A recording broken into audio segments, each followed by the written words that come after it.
ఈ రోజు ఎవరైతే మీరు చెప్పారో, ఎవరికైతే 100 కోట్లు బిల్లు ఇచ్చామని చెప్పారు, ఋషికొండ పని మీద ఇవ్వలేదు అధ్యక్ష.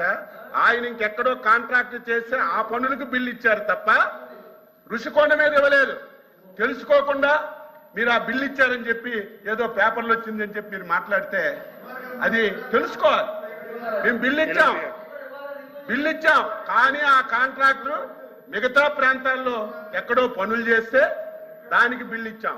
అదే మీరైతే 5 సంవత్సరాలు తెలుగుదేశం హయాంలో చేసిన ఒక్క పనికి బిల్లు ఇవ్వలేదు, ఒక కార్యక్రమం చేయలేదు. మేము అలా కాదు అధ్యక్ష. కక్ష సాధింపు చర్యలు అనేవి మాకు దరిదాపుల్లో ఉండవు, రావు. ఇది తెలుసుకోమని చెప్పి కోరుతున్నాను అధ్యక్ష. ఏదో పేపర్ వాళ్ళకి ఈ రకంగా ఇచ్చారని చెప్పి వచ్చింది అధ్యక్ష. ఒకటి ఇచ్చారని ఆంధ్రజ్యోతి పత్రికలో వచ్చింది అధ్యక్ష. ఇదేమి కొన్ని సాక్షి పేపర్లే రాలేదు అధ్యక్ష. కొన్ని ఏదో చేసుకున్నారు, తప్పు వార్త రాశారు. మీరే అంటారు కదా మంచి వార్త రాస్తారని, మరి ఆ పేపర్లోనే వచ్చింది అధ్యక్ష. ఆ తప్పు కాదంటే రేపు ఎంక్వైరీ చేయమని ఇప్పటికైనా సరే అందులో అవకతవకలు జరిగితే ఎంక్వైరీ పోస్ట్ చేయమని అధ్యక్ష. ఎంక్వైరీ చేయండి, ఎంక్వైరీకి ఆదేశించండి, ఎంక్వైరీకి ఆదేశించండి.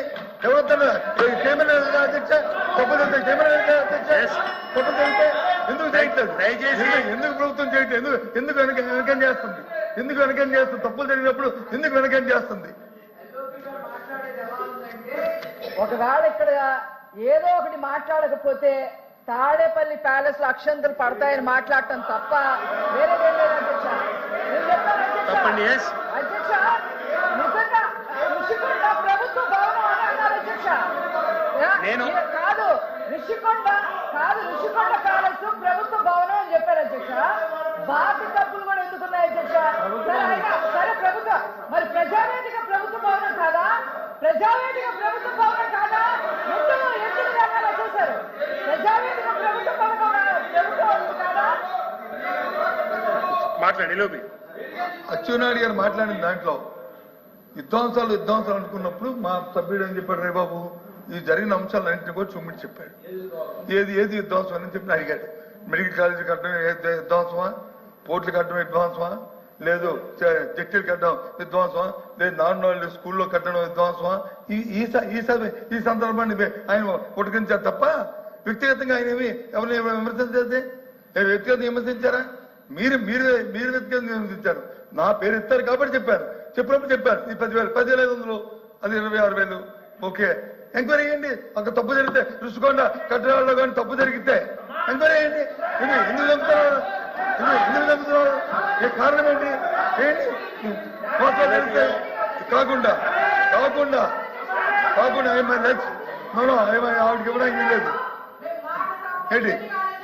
కాదు అధ్యక్ష, ఇంకో విషయం చెప్తాను. మాట తెప్పము ఇది మా సిద్ధాంతం అధ్యక్ష. మా కట్టుబడి ఇవాళ కూడా చెప్తాను అధ్యక్ష. మేము ఏదైతే మాట చెప్పామో ఆ మాట మీద నిలబడి ఉన్నాము అధ్యక్ష. అందులో మరి ఇంకా వేరే మాట్లాడేది అధ్యక్ష.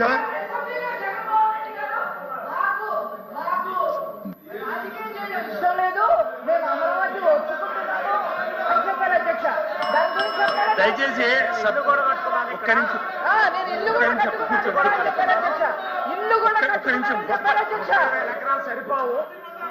ఒక్క నిమిషం.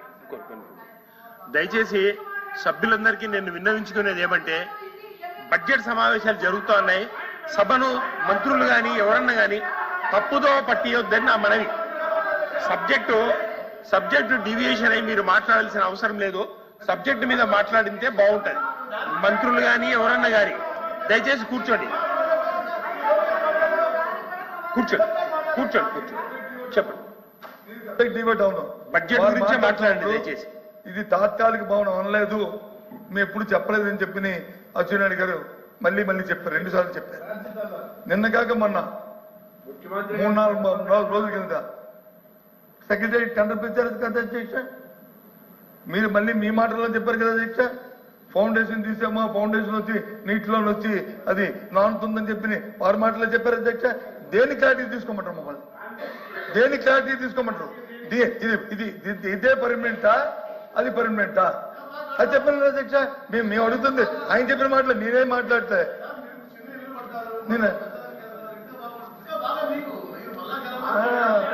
ఏమే రెవెన్యూ మినిస్టర్ గారు దయచేసి ఇది ఇది ఇది కుటుంబం, ఇది చెన్నెల్లి కొండం పెద్దెల్లి కొండం కాదు కదా అధ్యక్ష ఇది చెన్నెల్లి పెద్దెల్లి కాదు కదా ప్రభుత్వం కన్స్ట్రక్ట్ ప్రభుత్వానికి కన్స్ట్రక్ట్ ఆలోచన ఉంటుంది, ప్రభుత్వానికి కన్స్ట్రక్ట్ ఆలోచన ఉంటుంది. దయచేసి విమర్శకి పచ్చి విమర్శలు కాకుండా సబ్జెక్ట్ ఏది ఉందో సబ్జెక్ట్ కన్ఫైన్ అయ్యి మీరు మాట్లాడండి. ఏదైనా సరే మేము మాట్లాడుతూ సమాధానం చెప్పండి. అటు నుంచి అప్పుడు ఏమైనా జరిగింది, తప్పులు ఏమైనా ఉంటే మీరు చెప్పండి. లేదు తప్పుల మీద వచ్చి మీరు ఎంక్వైరీ వేస్తారని వేయండి, తప్పు నుంచి నిలబెట్టండి.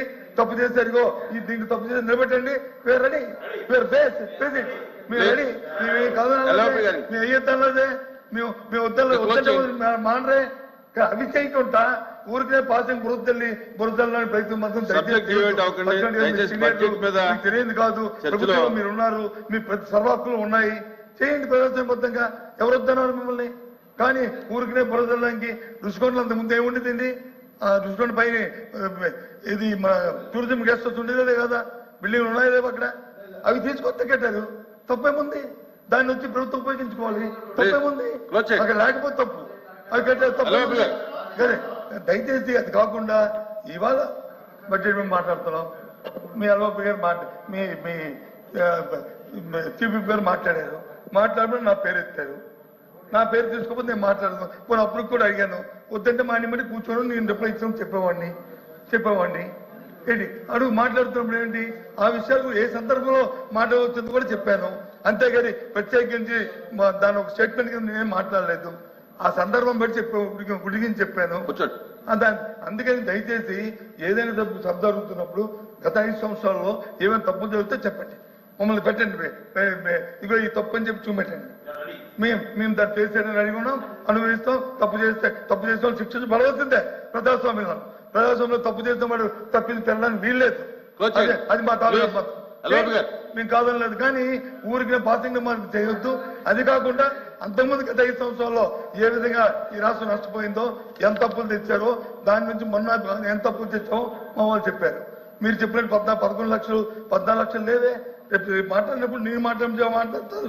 మీరు ఇచ్చిన పుస్తకాల్లో ఉంది ఎంత తప్పు తెచ్చామనేది. ఇందులో అన్ని క్లియర్ ఇచ్చారు. అవన్నీ చెప్పుకుందాం. వాస్తవం అవుతారు.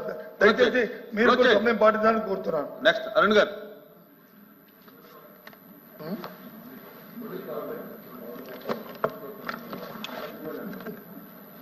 అధ్యక్ష, బడ్జెట్ మీద ప్రసంగించడానికి అవకాశం ఇచ్చినందుకు ముందుగా ధన్యవాదాలు అధ్యక్ష. అధ్యక్ష, ఫైనాన్స్ మినిస్టర్ గారు ఈ బడ్జెట్ ప్రజెంట్ చేసినప్పుడు మొత్తం బుక్ అంతా మీద కూడా ఎక్కువ సార్లు గత ప్రభుత్వానికి ఫైనాన్షియల్ డిసిప్లిన్ లేదని, ఆర్థికంగా బాగా దెబ్బతీశారని గత ప్రభుత్వాన్ని నిందిస్తూ వాళ్ళు ఏం చేయబోతారన్న విషయాన్ని మర్చిపోయారు అధ్యక్ష. మేమేం జనరల్గా ఏదైనా ఒక బడ్జెట్ వచ్చిందంటే ఆ రాష్ట్ర ప్రజలు వాళ్ళ ఆకాంక్షలు, వాళ్ళ కోరికలు, ప్రభుత్వం ఇచ్చిన హామీలు, ఆ హామీని ఎలా తీర్చాలి, దానికి బడ్జెట్ ఎంత అలొకేట్ చేయాలనేది ఉంటుంది అధ్యక్ష. కానీ ఈ బడ్జెట్లో సెకండ్ పారాగ్రాఫ్ నుంచి అధ్యక్ష ఆయన గత ప్రభుత్వానికి ఫైనాన్షియల్ డిసిప్లిన్ లేదని చెప్పి స్టార్ట్ చేశారు అధ్యక్ష. ఒకసారి ఒక ఫైనాన్షియల్ డిసిప్లిన్ ఏ విధంగా లేదు అని చెప్పి అలా ఏం చెప్పారో నాకు తెలియదు. కానీ వాళ్ళు చెప్పినవి ఏంటంటే అధ్యక్ష, ఒకటి, గత ప్రభుత్వం భారీగా అప్పులు చేసింది. 2, వాళ్ళు అప్పులు చేయడం వల్ల రాష్ట్రానికి మళ్ళీ కూడా అప్పు పుట్టే పరిస్థితి లేదు. 3, రాష్ట్రానికి ఎవరో కూడా ఇండస్ట్రీస్ రావట్లేదు.